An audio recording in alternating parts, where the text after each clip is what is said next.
Anybody home? Come on out, everybody! It's time to play! You're crazy. I'm not crazy, I just don't give a fuck! Smoking bars outside inside, and I wanna know what the fuck you're doing with my time! Oh, I kick ass for the Lord.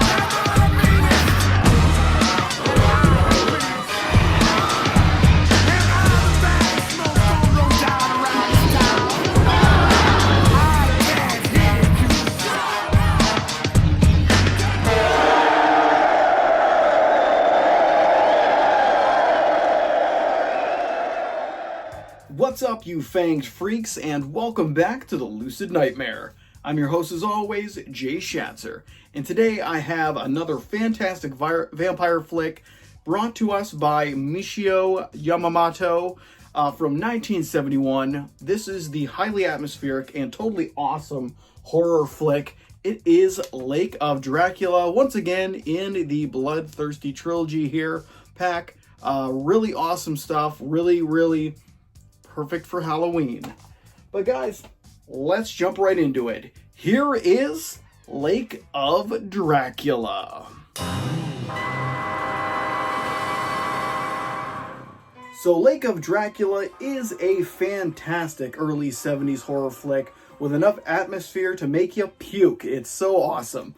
Really has a great location, great compelling story, and a lot of awesome visuals that are pretty much synonymous with horror. So let's get right into the story. The story follows a young girl named Kiko, who at an early age has a haunting memory of walking into the forest, finding a creepy old house, and seeing a strange vampire-like woman playing the piano and other grisly stuff. But this is now later on in her, I guess she's probably 18 or something like that.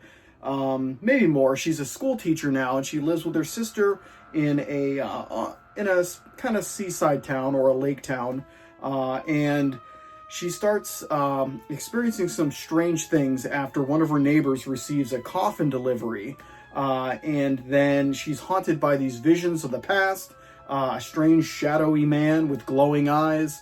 And she feels like she's losing her mind and losing control. So she's laying heavily on her fiance, who's a doctor, or a future fiance. She hasn't really proposed, or he hasn't. But he's trying to help her get grips with what's going on and reassuring her that she's not crazy. But things spiral further out of control, and it appears there's a Dracula in their area. So that's kind of how it goes. You got the main girl, Kiko.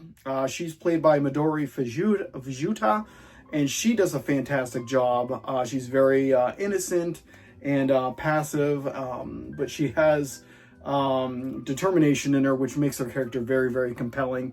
Her fiance, Dr. Takashi Saki, he's played by Shoi Takahashi. He does a really great job too. He's a real backbone of the story, pushes things along, and is our protector pretty much. Really awesome stuff. And the only other characters that are in there is, I guess, the vampire character. He's played by Shin Kishida. He's very imposing, very creepy. Not a man of a lot of words until later on in the ending of the film where he's explaining certain things, but very imposing and awesome. Really does a really great job as a vampiric creature.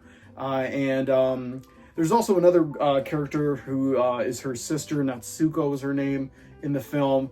She does a really good job of, she plays both a caring and loving sister in the beginning, but then when things start to unravel, she becomes, I guess, bit by the vampire. She turns into a totally different character. Very awesome and interesting stuff. She's totally creepy.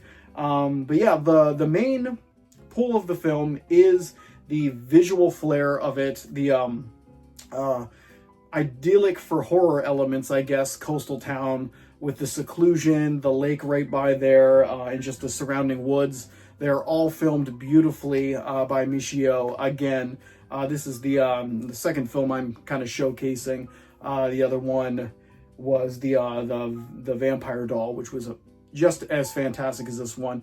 Great story in both films. And this one just has a more dreamlike quality to it, just because a lot of the film has Hiko remembering her past, what happened to her as a child, and that kind of interplaying with what's going on in her present life. And that's what makes the movie even, it makes it compelling, but it gives it a weird dreamlike quality that lays heavily on the surreal and infuses more of that kind of dreamlike setting that the movie is really thriving in this certain instance. But yeah, it's just an awesome film with a really with some stark visuals, especially when the undead appear, as in with Akiko's sister when she's a vampire, and then with the main vampire who's never really named or anything. He's just the vampire. They don't really dwell on who he is or where he comes from. It's just kind of this menace that's kind of driving her slowly insane. But yeah, the film is fantastic, and just a real joy to check out if you love that horror stuff. But yeah, that is Lake of Dracula, and just a fantastic film all around. Really cool, great visuals, great characters, and just on par with Michio's other film. Just really cool stuff all around. But yeah, that's it for me. Hopefully you guys like that one. Hopefully you like what I'm doing here. If you do, please like and subscribe. And if you have time, leave a comment below, because I love hearing from you guys. But until then, I will see you all at the next Lucid Nightmare. Peace.